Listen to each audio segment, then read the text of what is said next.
जंग जीतने के लिए 3 चीजों की बहुत अहमियत होती है, गैरत, ईमान और अकल। लेकिन यकीन कीजिए पाकिस्तानी कौम यानी आप इन तीनों चीजों से खाली हैं। आज मैं आपको मायूस नहीं करूंगा, बल्कि आप लोगों को हकीकत दिखाऊंगा, आप लोगों को आईना दिखाऊंगा। आप लोग वो कौम है कि जिनके इंतहाई संगीन और परेशान कुन हालात में जब आपकी शहरत काटी जा रही थी, तब भी पाकिस्तान के यूट्यूब पर ट्रेंडिंग में ड्रामे और गाने थे। क्या गज़वा हिंद की पेशनगोई इस कौम के लिए की गई थी कि जिसकी 80% आबादी हराम खाती और कमाती है, जिनके पेट में हराम होता है, जिस कौम की 90% आबादी झूठ बोलती है, गाहक को चीज की खामियां और नुक्स बताए बगैर बेच देती है और इसको अक्लमंदी समझती है, जिस कौम की बेटियां टिकटॉक पर नाचती हैं और इस कौम के शाहीन उन्हें बड़ी खुशी से देखते हैं। और यही बेटियां और बेटे जब वालिदैन बनेंगे तो सिवाय नाचने वालों के और क्या पैदा करेंगे, और ये माएँ क्या तरबियत करेंगी। हकीकत तो ये है कि बेगैरत हिंदू और यहूदी नहीं, बेगैरत आप हैं। आप पाकिस्तानी बेगैरत हैं। आप लोग वो कौम हैं जो वैसे तो सारा साल इमाम हुसैन के मुकद्दस नारे लगाती रहेगी, लेकिन जब वाकई में कश्मीर मैदान करबला बनेगा तो सारी कौम वही कूफा वाले बन जाएंगे जिन्होंने इमाम हुसैन से कहा था कि आप आए हम आपका साथ देंगे, लेकिन जब वक्त आया तो कोई अपने घर से नहीं निकला। फिर ये लोग तालिबान की मिसालें देते हैं कि तालिबान के पास कुछ भी नहीं था, कोई असबाब नहीं थे, लेकिन अल्लाह ने उन्हें फिर भी फतह दी। मुझे हैरत है कि ये किस मुंह से तालिबान की बात करते हैं। तालिबान को अल्लाह ने फतह दी थी तो उनकी गैरत, उनके ईमान, उनके तवक्कल, उनकी जिद्दोजहद, उनकी कुर्बानियों, उनके अज़म, उनके इस्तक़लाल और उनकी जिहाद की बिना पर। ना तो उनकी बेटियां टिकटॉक पर नाचती थीं, ना उनके बेटे गेम ऑफ थ्रोन्स और गानों और फिल्मों के शदाई थे, ना वो हराम खाते थे और ना ही वो नमाज कज़ा करते थे। कश्मीरी तो बेवकूफ है कि उन्होंने इस कौम से सारी उम्मीदें लगाई हुई हैं, जिस कौम के नौजवान मुजाहिद भी हैं और मुफ्ती भी हैं, लेकिन सिर्फ फेसबुक, ट्विटर और इंस्टाग्राम के। बल्कि लोग नौजवानों को और इस यूथ को बहुत सराहते हैं, कहते हैं कि ये पाकिस्तान का एसेट है, लेकिन मैं ये कहता हूँ कि ये नौजवान लानत है। इस वक्त पाकिस्तान की तकरीबन तमाम यूनिवर्सिटीज फहाशी, फहशगोई, गलाजत, नशा, इश्क माशूकी का अड्डा बनी हुई है। इन नौजवानों ने इस्लाम का मजाक बना दिया है। इन्हीं नौजवानों ने मॉडर्निज्म के नाम पे फहाशी और बेहयाई को रिवाज दिया है। हर लड़की आजकल टाइट्स पहन के फिरती है। इस्लाम और तहजीब का कोई नामो निशान ना यूनिवर्सिटीज में है ना कॉलेजेस में।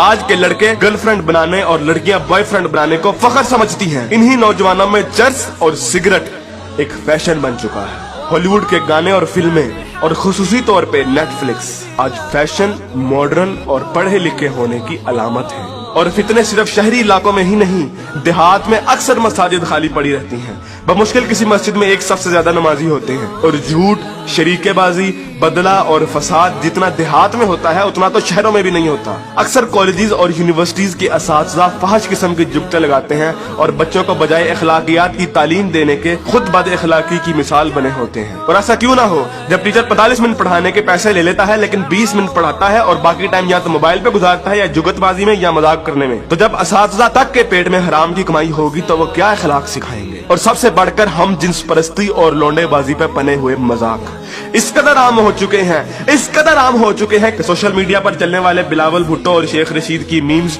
इस कदर आम हो गई हैं कि जैसे ये कोई मसला ही नहीं, जैसे ये कोई खिलाफे इस्लाम, खिलाफे तहजीब कोई बात ही नहीं। ये फितना मजाक मजाक में इस कदर आम हो गया है कि अब तो कोई स्कूल, कोई कॉलेज, कोई यूनिवर्सिटी से मुस्तस्ना नहीं। जिस कौम के बच्चे 12-12, 13-13 साल की उम्र में स्कूलों से ही फहाशी और पोर्नोग्राफी के मरीज बन जाते हैं, तो क्या वो हवस के पुजारी नहीं बनेंगे? ऐसी जगह ज़ैनब जैसे केस सामने नहीं आएंगे तो और क्या होगा? मुझे हैरत होती है कि हर बंदा मीडिया को तनकीद का निशाना बनाता है, हर बंदा मीडिया को फहाशी का असल कसूरवार ठहराता है, लेकिन खुद को कोई जिम्मेदार नहीं ठहराता, जो उस मीडिया को बड़े शौक और बाकायदगी से देखता है और उस मीडिया को अरबों रुपए का बिजनेस भी देता है।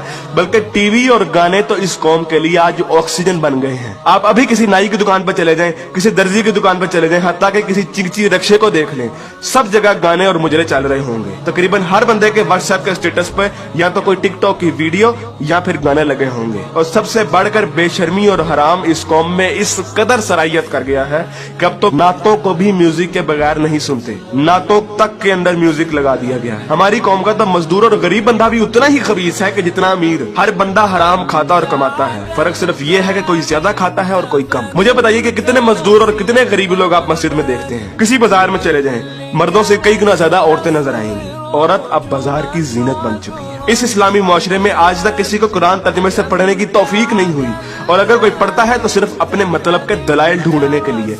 बरेलवी कुरान खोलते हैं तो ईद मिलादुन नबी को सही साबित करने के लिए, शिया कुरान खोलते हैं तो जुलूस और मातम को सही साबित करने के लिए, तबलीगी जमात वाले कुरान खोलते हैं तो सिर्फ तबलीग के दलाइल ढूंढने के लिए, औरतें कुरान खोलती हैं तो मर्दों को निगाहें नीची करने वाली आयत दिखाने के लिए, और मर्द कुरान खोलते हैं तो औरतों को पर्दा करने वाली आयत दिखाने के लिए। और बहुत सी अवाम तो ऐसी है कि जो सिर्फ और सिर्फ वजीफे करने के लिए कुरान खोलती है। यानी इन लोगों ने कुरान को अल्लाह की किताब नहीं बल्कि टेलीफोन डायरेक्टरी बना दिया है। अपने मतलब का नंबर निकाला और डायरेक्टरी बंद। उलमा भी इन लोगों को कुछ नहीं कहते हैं। हर जुम्मे पे उलमा सिर्फ फजाइल की बातें करते हैं, कभी लोगों को ये नहीं कहते कि बेगैरती से कैसे बचा जा सकता है, बदगुमानी से कैसे बचा जा सकता है, झूठ से और फ्रॉड से कैसे बचा जा सकता है। उलमा भी लोगों को नहीं कहते कि कुरान तर्जुमे के साथ पढ़ो और सुनो कि तुम्हारा रब तुम्हें क्या कहता है।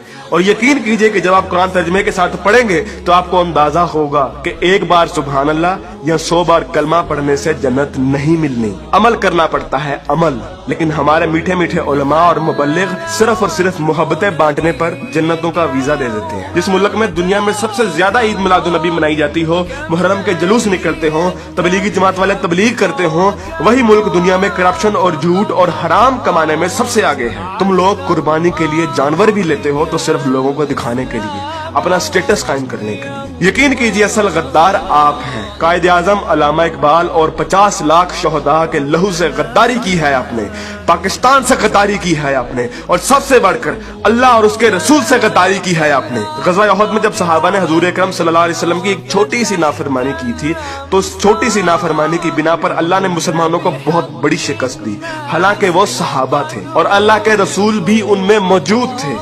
लेकिन आज आप लोग ये कहते हैं कि अगर जंग हुई तो आसमान से फरिश्ते उतरेंगे कतार अंदर कतार। तो पहले अपने अमाल और अपनी औकात देखिए और फिर बात कीजिए। ऐन मुमकिन है कि आप लोगों को इस तकरीर का कोई असर ना हो, क्योंकि जिस पेट में हराम, जबान पे झूठ, कानों में गाने और आंखों में हवस भरी हो, उन दिलों पर हक की बात असर नहीं करती।